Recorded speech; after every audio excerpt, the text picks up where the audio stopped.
Hey Cubs fans, we're back once again for our story, Magic Tree House, book number 29.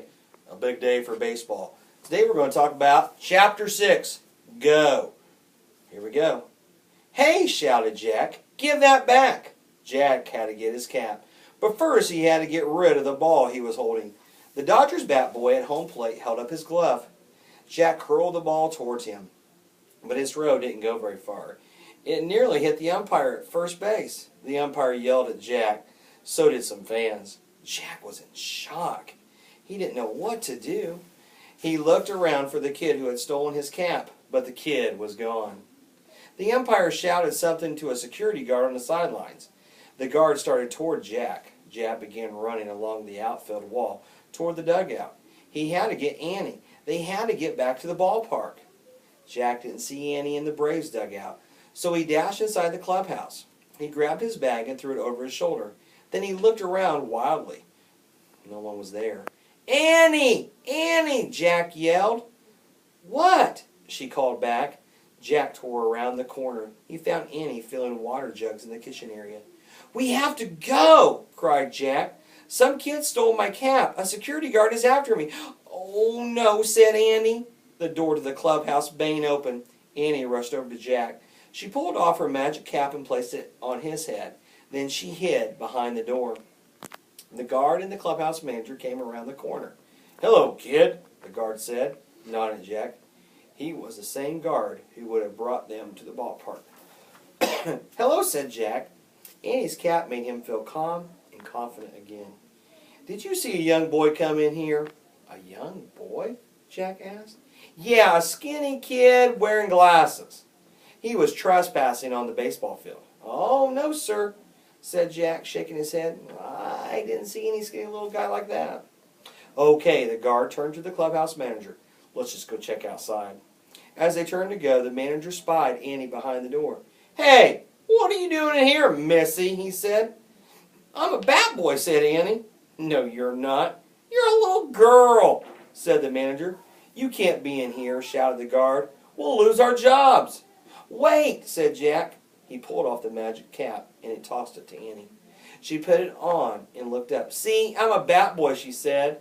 The clubhouse manager and the guard looked very confused. They squinted at Annie. "Oh, I see that now," the manager grumbled. "Well, we'd better look outside." But as the guard turned to Jack, he gasped. "Wait a minute. You're the little kid we're looking for." No, it's not me," said Annie. "He's a bat boy." She pulled off the magic cap and tried to put it on Jack's head. The guard snatched it away from her. "I'll take that." "I don't know what's going on here," said the manager, "but you kids have to get out and get out now." Can we take the water jugs to the guys first?" said Annie. "No," yelled the clubhouse manager and the guard together. "Now march on out of here," said the guard. Jack and Annie headed for the door. Outside the clubhouse, a security guard pointed toward the exit. "That way," he said. Jack kept his head down as he walked with Annie. The two men followed them. Jack hoped no one was watching. When he heard laughter, he was sure people were laughing at him. "Hurry up," ordered the manager. Jack and Annie stepped from the open park onto the ramp. They walked ahead of the guard and the manager through a tunnel. Then they headed into the huge round lobby. Ticket sellers gawked at them as they crossed the room. The guard and the manager led them out through a set of doors.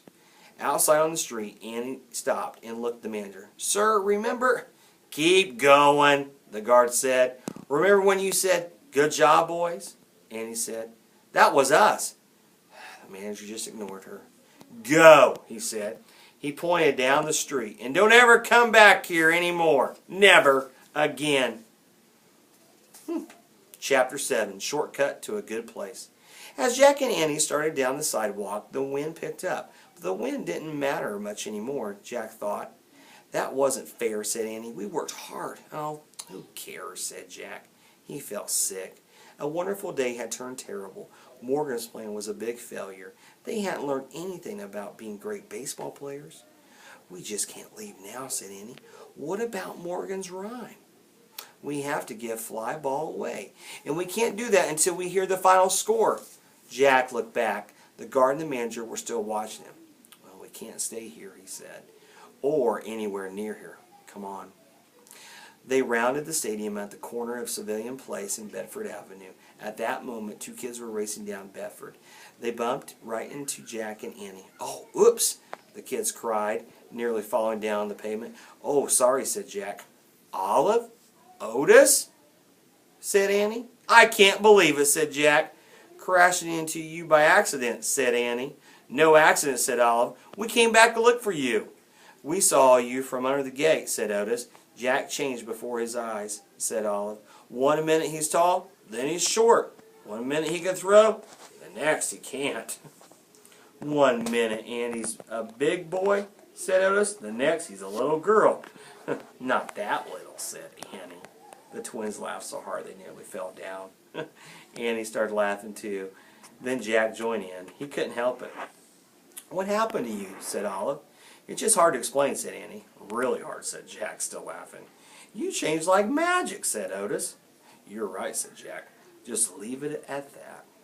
"I don't know," said Annie. "We can't stay around Ebbets Field, but we need to hear the final score." "Oh, we know a good place to hear the game," Olive said as she looked at Otis. "Don't we?" "Sure do," said Otis, as if he had read his twin's mind. "We promise you'll hear the final score there," said Olive. "Where?" said Jack. "You'll see," said Olive. "Hold hands while we cross the avenue." She grabbed Jack's hands. And that's where we're going to stop today, boys and girls. We'll find out where they're going tomorrow to hear the final score of the game. Until then, go Cubs, go!